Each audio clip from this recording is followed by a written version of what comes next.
오늘 함께 나누실 하나님의 말씀은 여호수아 21장 41절에서 45절까지의 말씀을 함께 봉독하겠습니다. 할렐루야. 네. 예전에 교회는 사회에 갈 곳 없는 사람들이 마지막에, 정말 마지막에 한번 들러볼 수 있는 그런 피난처가 아니었나 생각이 됩니다. 그래서 교회는 잠겨있지 않았죠. 저희 교회도 거의 잠겨있지 않은데 야간에만 잠겨있고, 그것도 여러분들 다 번호를 아시니까 우리 성도님들은 들어오실 수 있는데, 예전에는 아예 잠겨있지 않았습니다. 그래서 도난 사건도 있고 또 불미스러운 사건도 있긴 했지만 언제든지 갈 수 있는 곳, 그것이 교회였습니다. 저도 어릴 때부터 제가 다닌 모교회가, 여러분 들어보셨는지 모르겠지만 초랑교회라고 부산에 아주 오래된 교회인데 집이 멀었습니다. 그래서 중학교 때, 고등학교 때 이럴 때는 교회 가서 기도하고 싶은데 가끔 공부 마치고 좀 울적할 때 교회 가서 기도하고 또 하고 싶고, 그런데 친구들은 그렇게 하는데 저는 집이 멀어서 지하철로 한 30분 이상 가야 되는 곳이었기 때문에 집이 멀어서 그러지 못하는 게 참 안타까웠어요. 그런데 다행히도 그 당시만 해도 다른 교회들, 집 근처에 있는 교회들에 가면 문은 열려 있었습니다. 물론 내가 다녔던 교회만큼 들어가면 그런 분위기는 느껴지진 않지만 그래도 문은 열려 있어서 들어가서 기도할 수 있고 그런 것이었죠.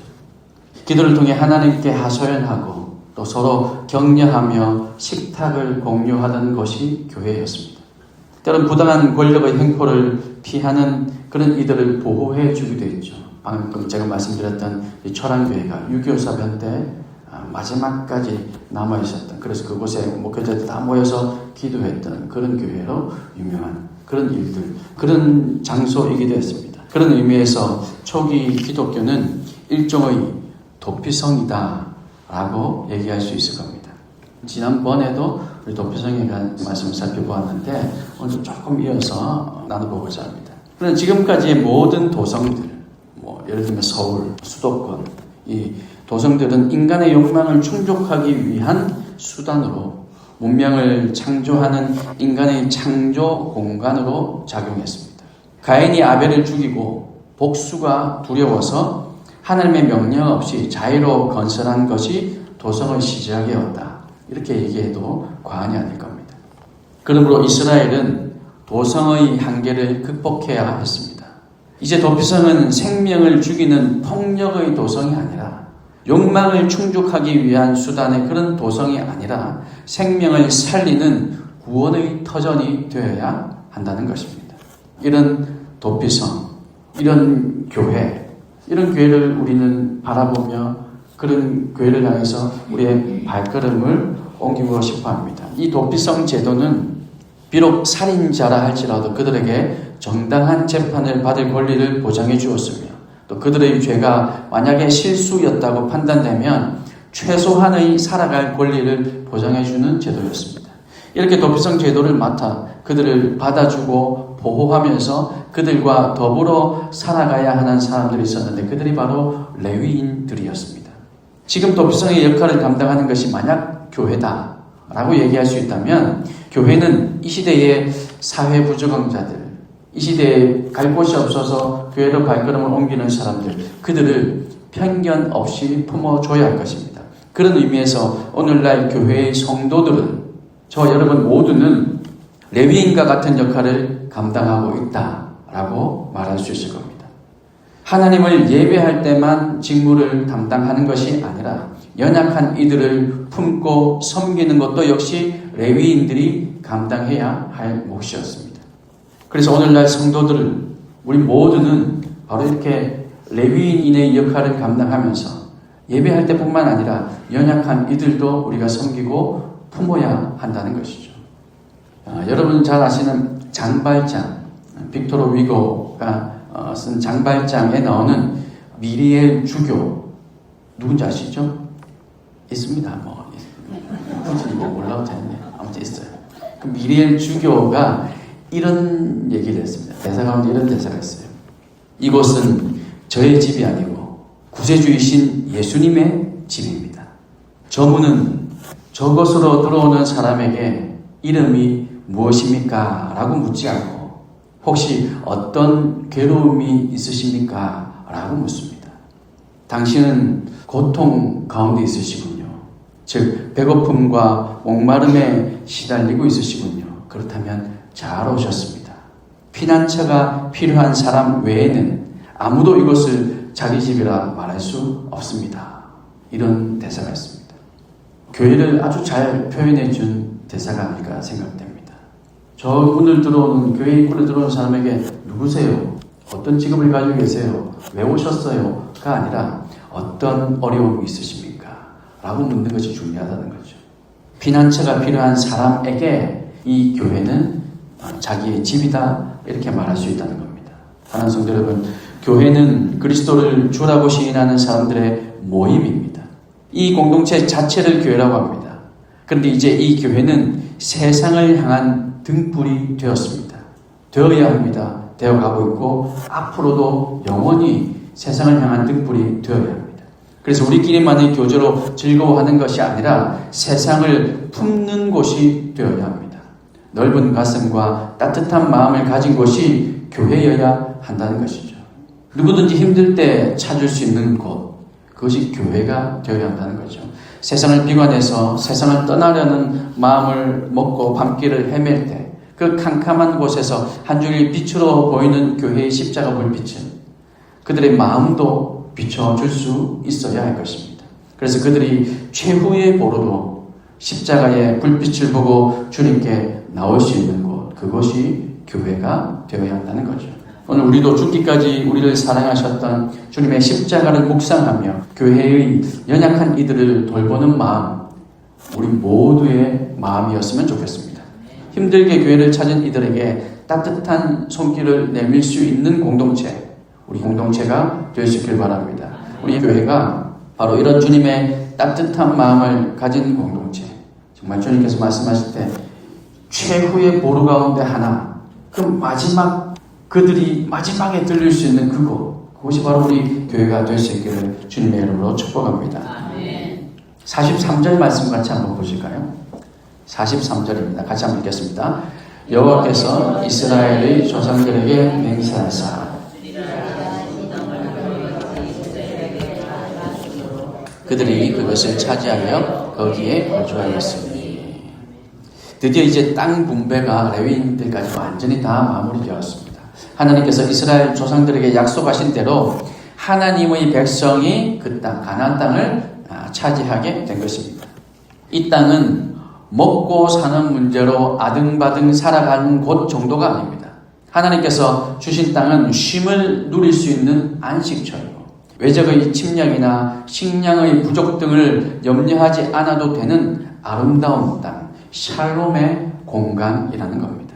이처럼 안식은 하나님께서 자기 백성에게 주시는 선물로 하나님의 명령에 순종하고 자적하는 삶을 살며 사회의 부적응자들을 위해서 피난처를 제공하는 자에게 주어지는 것, 그것이 안식입니다.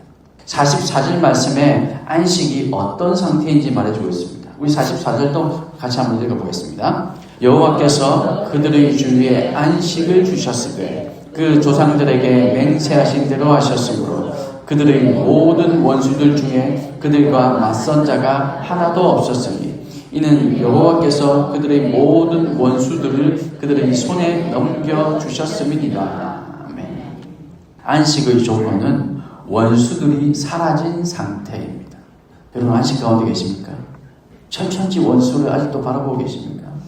원수들이 사라진 상태를 안식이라고 하는데 하나님께서 그 원수들이 하나님의 백성에게 맞서지 못하게 하셨고 원수들을 자기 백성의 손에 넘기시고 이스라엘 백성들에게 그 원수들을 넘겨주셨고 그 원수들로부터 자기 백성을 보호하실 때에야 참된 안식이 찾아온다는 거죠. 사랑하는 성도 여러분, 이스라엘은 하나님의 약속을 굳게 믿었습니다. 그 믿음대로 약속의 땅을 분배받았습니다. 물론 거기까지 가는 과정 속에서는 실패도 있었고 실수도 있었습니다. 하지만 궁극적으로 끝까지 하나님께서 주리라 하셨던 그 약속을 주실 것이라 굳게 믿었죠.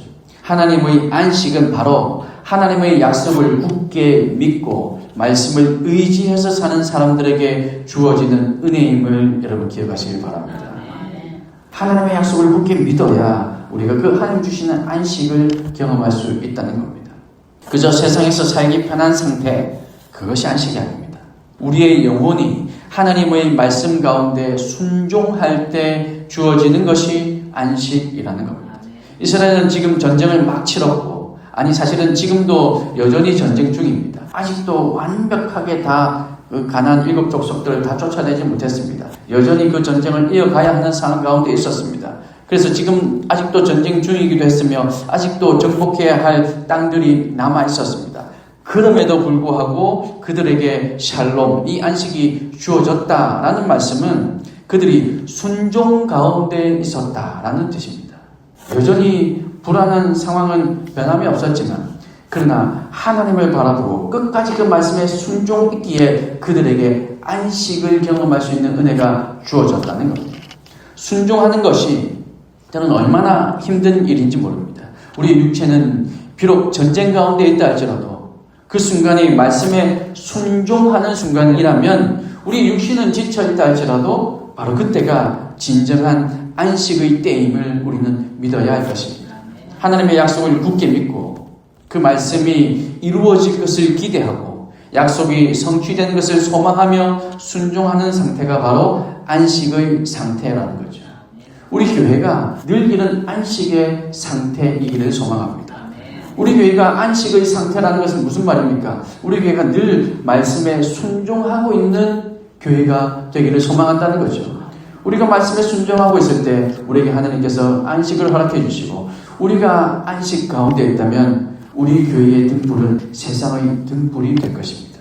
어려운 이들이 이 교회에 왔을 때 우리도 누릴 수 있는, 우리가 누리고 있는 그 안식을 그들도 누리게 될 것입니다. 그러니 우리는 하나님의 말씀에 순종하는 것이 너무나도 중요하다는 말씀이죠. 그러므로 우리도 하루하루 치열한 삶 가운데 또 달려가고 있지만 하나님의 말씀에 순종해서 영혼의 안식을 누리고, 그래서 우리의 교회가 세상의 등불이 될 수 있는 우리 교회, 또한 성도님 한 사람 한 사람이 다 될 수 있기를 주님의 이름으로 축원합니다. 하나님은 약속하신 것을 반드시 성취하시는 분이십니다. 믿으십니까? 우리 하나님은 약속하신 것을 반드시 이루십니다. 말씀으로 세상을 창조하신 하나님께 약속과 성취는 떼려야 뗄 수 없는 것이죠. 하나님은 자기 백성들이 한 사람도 빠짐없이 약속의 땅을 터전으로 삼고 살아가도록 허락하십니다. 따라서 약속의 성취는 하나님의 주권에 속한 것이고, 그래서 하나님의 은혜라고 말할 수 있는 겁니다. 하나님의 선한 말씀은 반드시 다 성취된다는 것을 여러분 믿으시기 바랍니다. 그래서 45절에 여호와께서 이스라엘 족속에게 말씀하신 선한 말씀이 하나도 남음이 없이 다 응하였더라 말씀하고 계시죠. 사랑하는 성도 여러분, 교회는 사회의 도피성이 되어야 합니다. 법적 보호를 받지 못하는 사람들에게도 문을 활짝 열어놓고 안식을 누릴 수 있는 터전이 되어야 합니다. 이것이 하나님의 뜻이요 하나님의 명령이죠. 한 번은 제가 청년들과 단기 선교를 갔는데 그곳에 난민들을 위해서 식사를 제공하는 사역을 하시는 목사님 사역자와 함께 저희가 사역했던 적이 있습니다. 그곳에서 머문 체류하는 기간 한 3, 4일 동안은 계속해서 우리가 밥만 했어요. 그 밥도 우리 한국식이 아니잖아요. 빵이랑 그 냄새가 좀 이상한 그런 먹는 거 하루 종일 그걸 만들었거든요. 그렇게 그 난민들에게 먹을 것을 제공해 주었습니다. 그들에게 도피성이 되어줬던 거죠. 당시에 그때 그 유럽의 난민들 문제가 상당히 심각했었거든요. 근데 그곳은 그 선교사님이 센터를 열고는 그곳에 누구든지 와서 먹을 수 있도록 그렇게 해 주셨습니다. 법적 보호를 받지 못하는 그들도 와서 안식을 누릴 수 있는 터전이 교회가 되어야 한다는 겁니다. 하나님의 말씀에 순종함으로 교회의 교회다움을 지켜나가야 할 것입니다.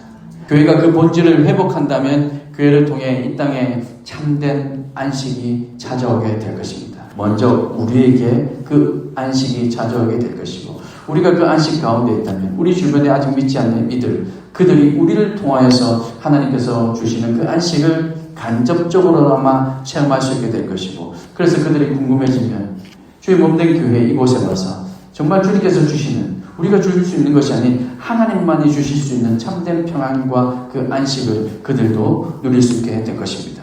또한 순종하는 모습을 통해서 우리 개인에게 주어지는 안식도 여러분 경험하시기 바랍니다. 순종 가운데 안식이 있습니다. 여러분 순종하려면 우리 몸을 쳐서 복종시켜야 되잖아요. 그럼 그게 무슨 안식이냐? 그렇게 말할 수 있겠지만 그러나 그것을 이겨내고 순종할 때 주어지는 안식 여러분 한번 경험해 보십시오. 이것이 세상이 줄 수 없는 평안. 저는 이런 경험이 있습니다. 정말 하기 싫었거든요. 볼리비아에 당시 계셨던 선교사님께서 제 큰형님처럼 아버지처럼 이렇게 알고 지내는 선교사님이 계셨는데 선교사님께서 저에게 정말 하기 싫은 사명을 주셨습니다. 네가 먼저 가서 사과해라. 제가 그 있었던 얘기를 다 말씀드리기는 힘들지만 네가 먼저 가서 사과해라. 저는 정말로 잘못한 게 1도 없었거든요. 왕따 당하고 제가 이미 사역자인데도 불구하고 목사인데 전부 다 같이 식사를 하고 저만 혼자 덜렁 남아있고 뭐 이런 적이 있었습니다. 잠깐. 근데 저는 아무것도 정말 아무리 생각해도 잘못한 게 없는데 아무리 기도하고 아무리 금식을 해도 잘못한 게 없다고 생각됐는데 볼리비아에 계신 선교사님 그 멀리서 뭐 한다고 메일이라는 게 생겨가지고 저한테 메일을 보내셔가지고 네가 먼저 용서를 구해라. 그 얘기를 듣고는 정말 3일 밤낮 잠도 안 하고 밥도 못 먹겠고 그랬는데 그 정말 하기 싫은 그 순종 그 말씀이 정말 하나님의 말씀처럼 들렸어요. 그게 정말 하기 싫었지만 제가 먼저 찾아가서 정말 잘못한 게 없었지만 제가 제 마인드를 계속해 주입했으면 내가 잘못했다. 그를 가서 진심으로 사과했더니 그분은 전혀 변하지 않았습니다. 제가 사과하면 그래 나도 미안해 이럴 줄 알았는데 그래 네가 잘못했지 이런 식으로 나오더라고요. 전혀 바뀌지 않았어요. 그런데 그 순간에 와 여기 마음속에서 세상이 줄 수 없는 평안이 이런 거구나. 하나님께서 말씀하신 이유가 이거구나. 이게 진짜 평안이구나 하는 것이 느껴졌습니다. 여러분 말씀에 순종하는 게 정말 힘듭니다. 정말 하기 싫고 잠도 안 하고 먹기도 싫고 근데 그것에 순종했을 때 우리에게 안식이 오더라고요. 여러분 그 안식도 말씀에 순종하는 가운데 우리 개인에게 주시는 그 안식도 여러분 경험하실 수 있길 소망합니다. 그 순종이 바로 하나님의 약속의 말씀들이 성취되게 하는 통로임을 여러분 믿으시길 바랍니다. 약속을 신실하게 지키시는 하나님께서 이스라엘의 순종을 통해서 가나안을 완전히 정복하고 그 땅을 이스라엘에게 분배하셨던 것처럼 우리의 순종을 통해 이 땅을 정복해 나가고 사랑으로 품어 승리하게 하시는 줄 여러분 믿으시길 바랍니다. 하나님의 이 약속의 성취가 우리 교회가 교회답게 만들어주시고 이 교회의 다음을 통해서 우리 교회가 또 오늘날 수많은 교회가 이 교회다움을 통해서 세상의 등불이 될 수 있다는 사실을 여러분 믿으시기 바랍니다. 오늘 이 한 날도 그리고 남은 한 주간도 하나님께서 주시는 참된 안식 가운데 거하는 저와 여러분이 되시기를 소망합니다. 그 안식은 바로 순종. 죽기까지 싫다 할지라도 하나님의 말씀이라면 순종할 수 있는 그 순종에서 비롯되는 것임을 여러분 믿으시고 하나님 주신 그 참된 안식과 그 평안을 경험하는 우리 모두가 되시기를 우리 주님의 크신 이름으로 축복합니다.